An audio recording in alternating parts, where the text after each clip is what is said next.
The most exciting time of the year for a gecko breeder is when you start to put new geckos together, and the anticipation of getting new offspring from different animals that you've never bred before is probably the most exciting thing ever. Now this group right here is my Mosaic orange striped group. This is something that's really exciting because, as you can see, these are both Mosaic animals, which just means that there is like a weird combination or a weird combination of, oh my God, it's all right, girl, calm here.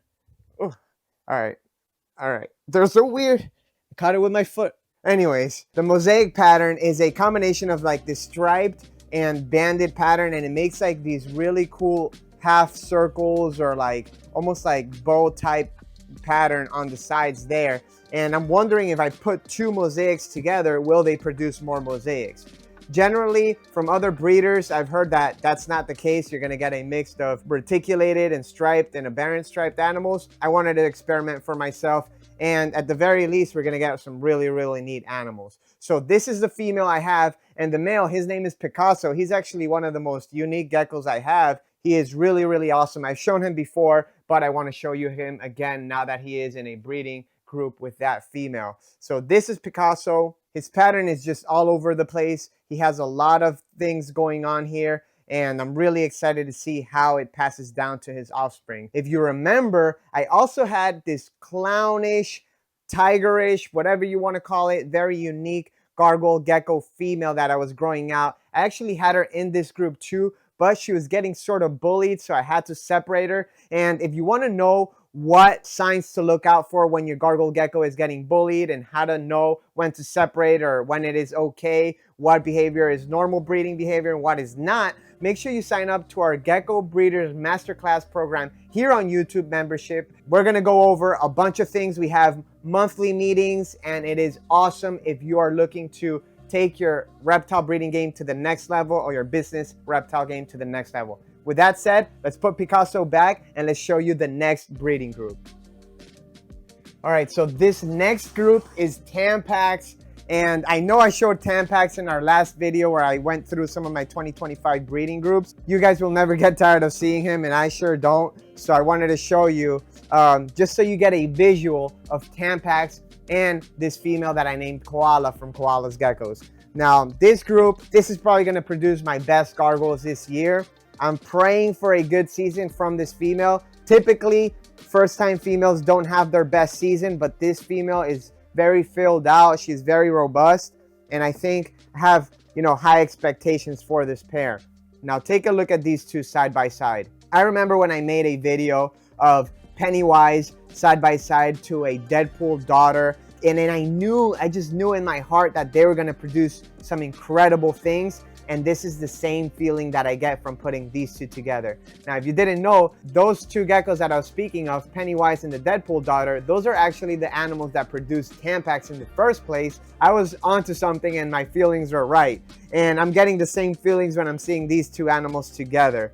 Tampacks, especially when he's not fired up, and you can see that white base color and that, super deep, rich red.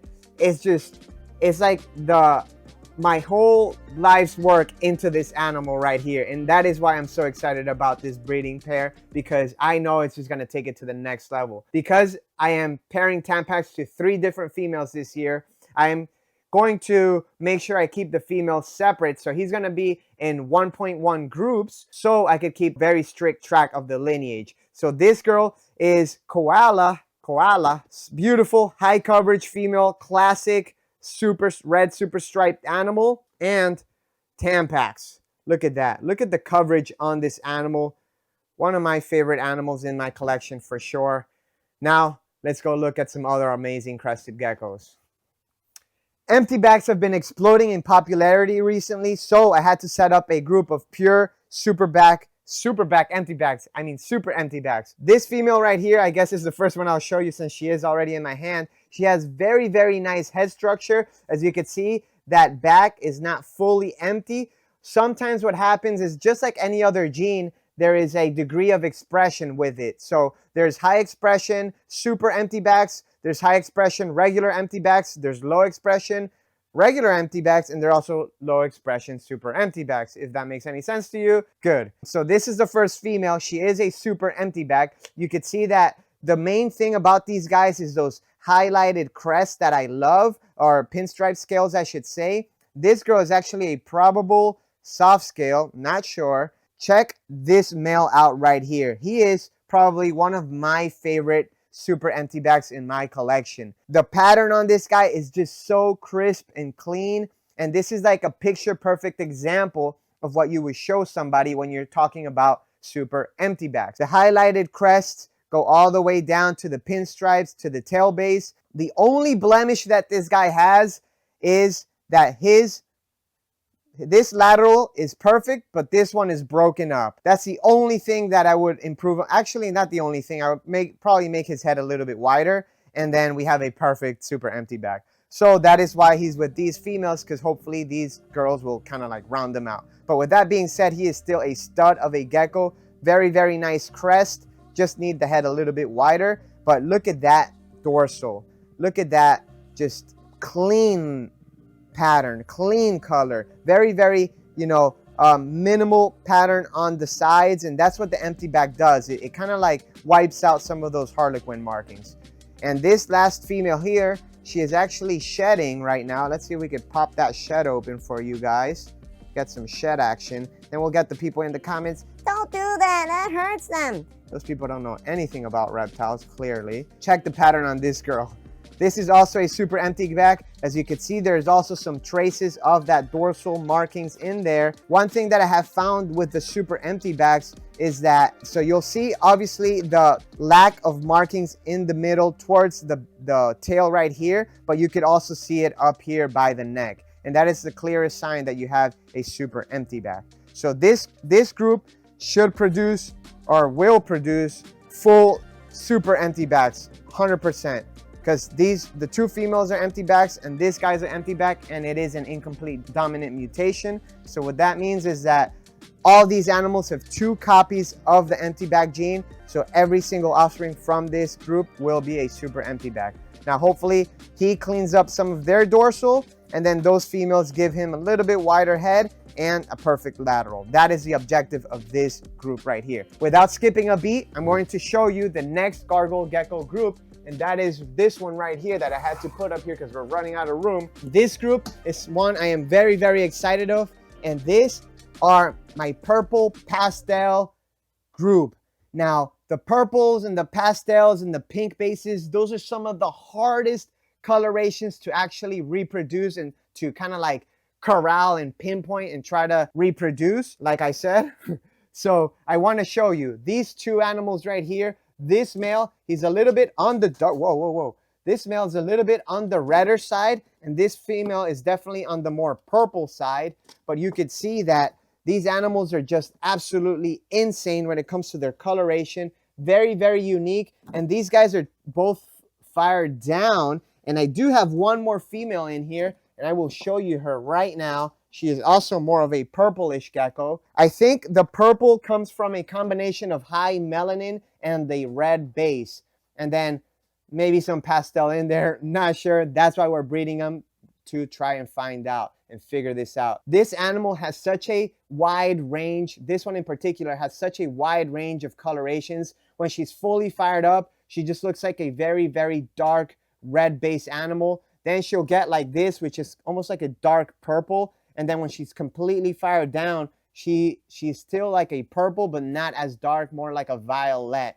So just so interesting to be working with this new, I wouldn't say new, it's definitely been around, but nobody has tried to pinpoint it and really reproduce consistently this look. I'm looking forward to start doing that, and I'm really excited about what this group is going to do in the next couple years. So this next group I'm really excited about. It's one of my Whitewall and Lilly white groups, and this is the main male here. I actually didn't deli cup him because he is quite nice even unfired, but you could tell that he has a massive blocky head, and his white walling is really, really intense. It's really thick and really bright white. This animal here, his name is Netflix. The reason I called him Netflix is because his dad's name is Blockbuster.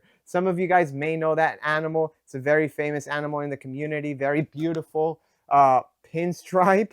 But this is Netflix, and he will be breeding to some very beautiful ladies that I am about to show you right now. So the first lady that I have paired up with Netflix in his group is this tricolor-ish whiteout pinstripe. She's also very drippy, and this girl is an offspring of Prodigy, and Prodigy being one of my favorite geckos that I've produced. As you can see, she is just picture perfect as far as her crests go, her structure. She's a very well put together gecko. Her eyes, her snout, everything about this girl is just on point. I just wanted to improve on the structure. Netflix already has great structure.